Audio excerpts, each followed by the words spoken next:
Hello, welcome to another chess video with me. I'm Master Ingvar Jóhannesson and I'm from Iceland. We are looking at the Tata Steel Masters. We are up to round number 13, the final round. And, well, we get the showdown that people wanted. Giri against Magnus Carlsen. And this tournament seems to be the Giri versus Carlsen show. In 2018 we had them at the top of the standings as well. They tied for first and had to play tiebreak for the championship, which Magnus won. This year they can't tie because this is the last round. Giri is half a point behind, so very clear. Nobody is within striking distance, so this game is for the championship. Giri has to win, so Magnus basically has draw odds, so this is kind of an Armageddon game, if you will. And yeah, of course everybody knows about these two being rivals with the Twitter banter, stuff like that. So let's get into it. Giri with white. He opened with the e4. c5 by Carlsen, and yeah, he's staying true to his World Championship repertoire, where he was playing the Sicilian and the Sveshnikov. And that's exactly what we get. Open Sicilian and e5, the Sveshnikov. Knight d to b5 and d6. So this was heavily debated in the World Championship match. Of course, there were some games with bishop b5 on the third move, the Brasolimo. Here Caruana played a few games with knight d5 as well. And yeah, Van Forest played this as well against Magnus in this tournament. But Anish went for the main line, bishop to g5. We never saw this in the World Championship match. We did see this in an earlier game in this tournament, and some games from the World Rapid and Blitz.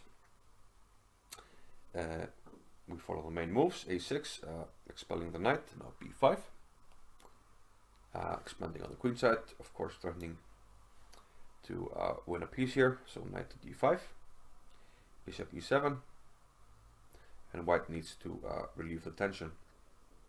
The threat is knight takes d5, winning a piece, so white takes on f6, bishop takes, and now c3. A more modern move is perhaps to play c4 as well, but these are the two main moves in modern chess, c3 and c4. c3 more common, and that's what Giri did. Bishop to g5, knight to c2, and rook b8. Castling is more common here, but most likely Giri was expecting this. This is what Magnus played against Radjabov in round 11. I did not cover that game because it was a fairly uneventful draw, but we'll have a look at it here because it's it's the same line, so it's relevant to our game. Giri copied Radjabov, played bishop to e2. Both sides castle. And now this king h8 move by Carlsen.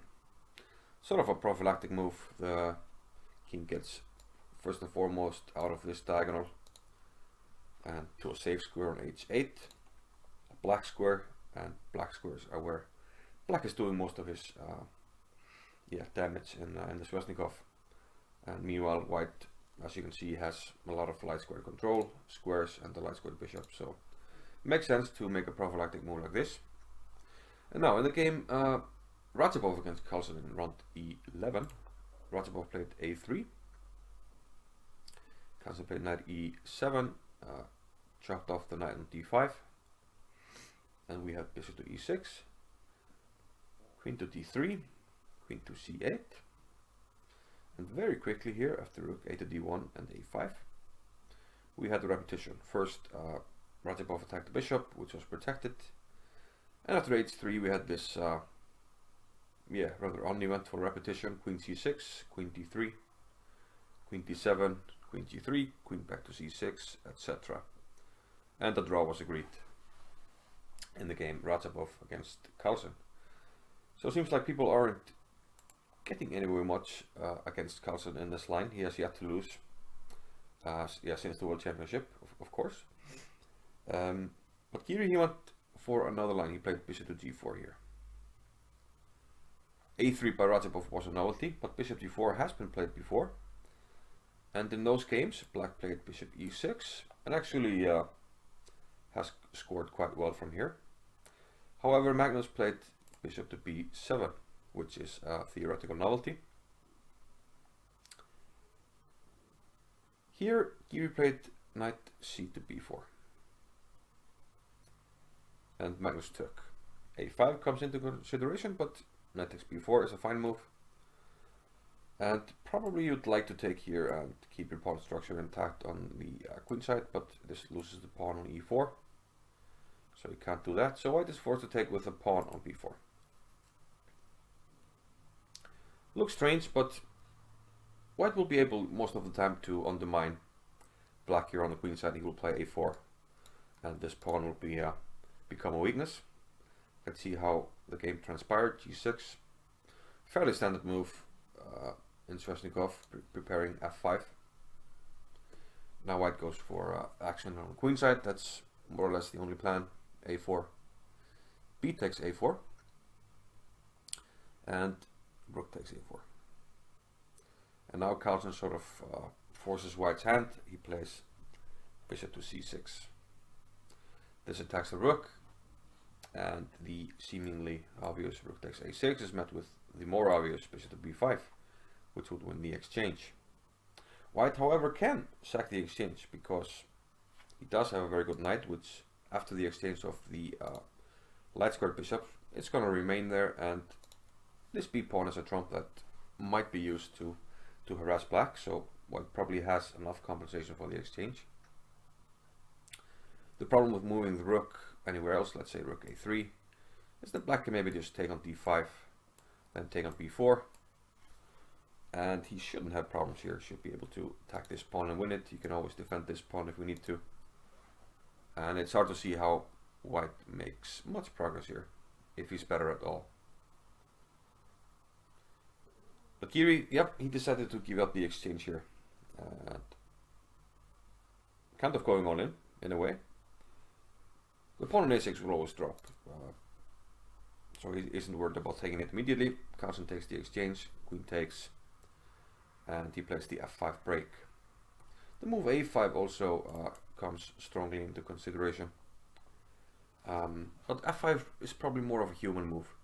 The thing with a5, you will win the pawn on b2. I'm wondering if it's better to take with the queen or a pawn. Perhaps it doesn't really matter. Let's take with the pawn.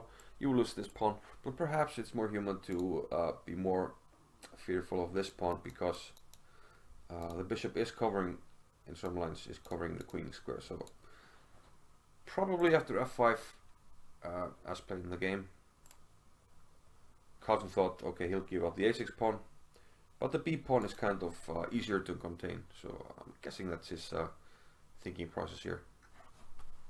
Okay, after f5, Giri took and rook takes. Quite often we'd like to take with a pawn here, but Carlsen is more concerned about activating his rook. And it seems like in many lines you need the rook on the f file to put pressure on f2.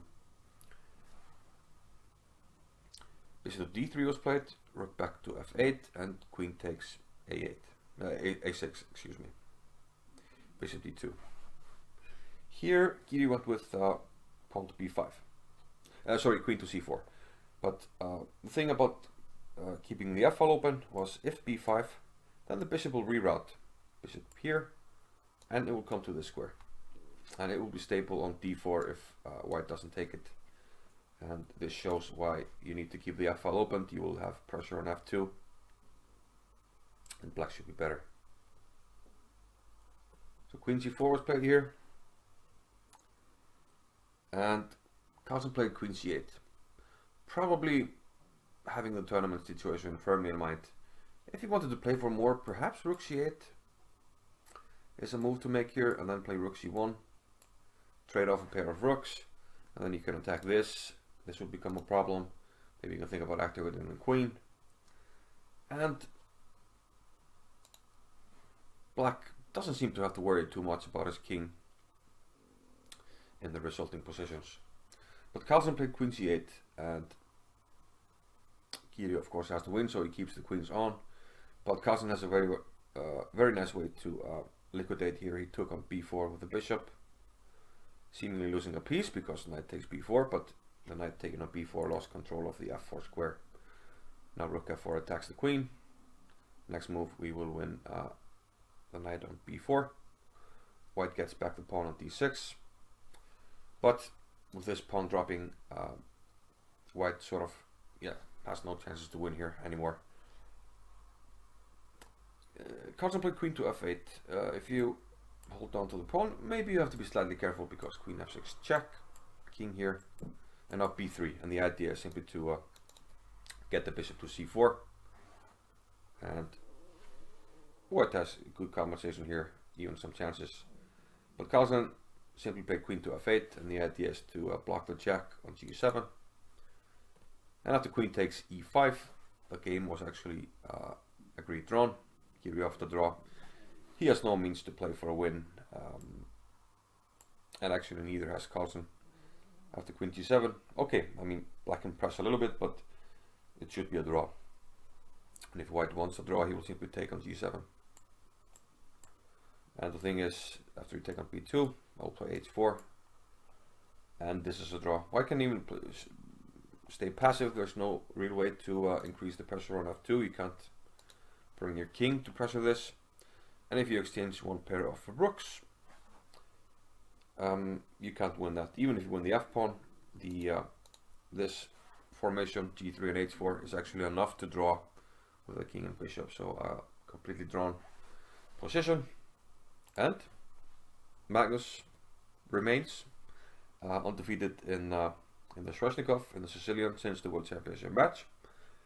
And yeah, looking like a strong weapon. And he retains his world number 1. He has now had, I think, 103 weeks as world number 1, surpassing Anatoly Karpov with the second longest tenure as world number 1. Of course, Kasparov has the longest tenure as world number 1. But now, yeah, he separated himself a little bit again from Caruana with a great performance in this tournament. And his 7th win in Tata Steel, which I believe now is a record. So Magnus still reigns. And yeah, I believe this concludes my coverage of the Tata Steel Masters 2019.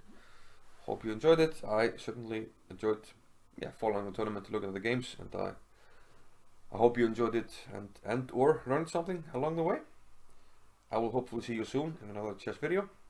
Plenty of things to make videos about. There's the Gibraltar tournament, and I have some other ideas, some new pattern recognition videos, etc. And hope to see you soon. Thanks for watching. Bye bye.